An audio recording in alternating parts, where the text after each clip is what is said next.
इस पे कहना क्या है, ये सभी जानते हैं और सभी देख रहे हैं मगर चुप हैं, कोई बोलने वाला नहीं है।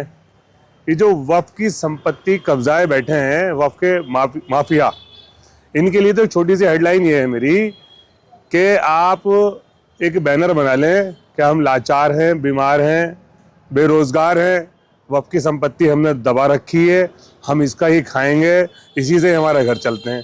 जिनको ये शर्म नहीं आ रही है कि ये वक्फ की संपत्ति अल्लाह के लिए लोगों ने वक्फ की है, इसका जो पैसा है वो मस्जिद मदरसे में लगना चाहिए, गरीब गुरबाव लोगों के लिए लगना चाहिए। मगर नहीं, लोगों ने, खास करके हम भी हैं उसमें, हमने भी अपनी आंखें बंद कर ली हैं, क्योंकि हम किसी से कुछ कह नहीं पाते।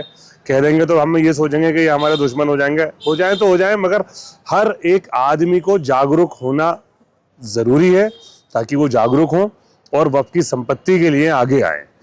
और इसके अलावा ये एक इस्लामिया स्कूल एक छोटी सी वक्फ की संपत्ति है। इसके अलावा जामा मस्जिद की प्रॉपर्टी है, हर मस्जिद के, हर मदरसे की अपनी इतनी प्रॉपर्टी है कि उस मस्जिद में, मदरसे में चंदा करने की ज़रूरत नहीं पड़ेगी, मगर फिर भी चंदा कर रहे हैं, वो चंदा भी खा रहे हैं। ऐसे भी माफिया हैं, चंदा गैंग भी है हल्द्वानी के अंदर जो चंदा करती है और खाती है, अपना घर भी चलाती है और अपने साथ वालों के भी घर चलाती है। मगर उनको ये नहीं दिख रहा है कि हम अल्लाह का 1 रुपया भी खाएंगे तो हमें उसके कितने देने पड़ेंगे। मुंह दबाए बैठे हैं, आंखें बंद करके बैठे हुए हैं। मैं आपके वीडियो के माध्यम से ही कहना चाहता हूँ, शहर के जिम्मेदार लोग आगे आएँ, जिम्मेदार के साथ साथ जो लोग एक्टिव हैं वो भी आगे आएँ। इनमें उन लोगों के नाम खुलेंगे जो अपने आप में नामचीन लोग होंगे, जो वक्फ की संपत्ति का खा रहे हैं, आंखें दबा के खा रहे हैं, कान बंद करके खा रहे हैं। तो मैं आपके माध्यम से ही कहना चाहता हूं कि लोग एक्टिव हों। अब यहीं का यही सामने का, आपके सामने की बात है, पूरे शहर को पता है जामा मस्जिद की वक्फ की संपत्ति है।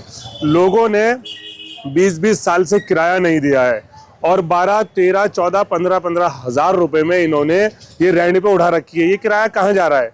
कमेटी से पूछना चाहता हूँ, जवाब दीजिए। इन्होंने 12,000 रुपए यहाँ से वसूल रहे हैं, आपको कितने दे रहे हैं? मुझे तो ऐसा लग रहा है कि कमेटी भी उसमें आधे का हिस्सेदार है। देखिए, मैं सीधा कहना चाहता हूँ, अगर आदमी साफ सुथरा होगा तो वो आपके हाथ में लाएगा हिसाब और देगा इस्तीफा कि मैं साफ हूँ, क्लियर है, ये मेरा हिसाब है।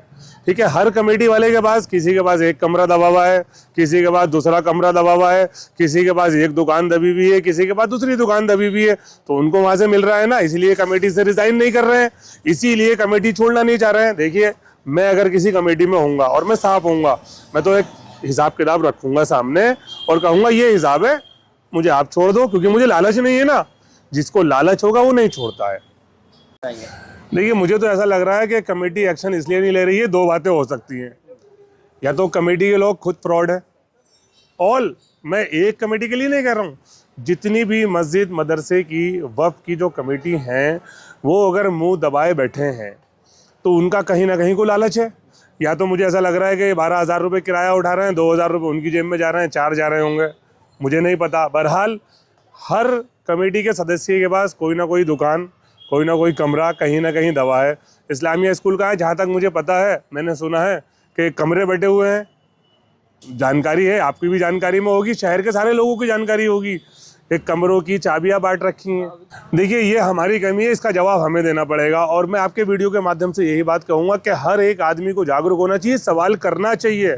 कोई इतना हावी नहीं है कि आपको दबा सके, लचा सके। थाना, पुलिस चौकी, कोर्ट कचहरी सब कुछ है, प्रशासन है।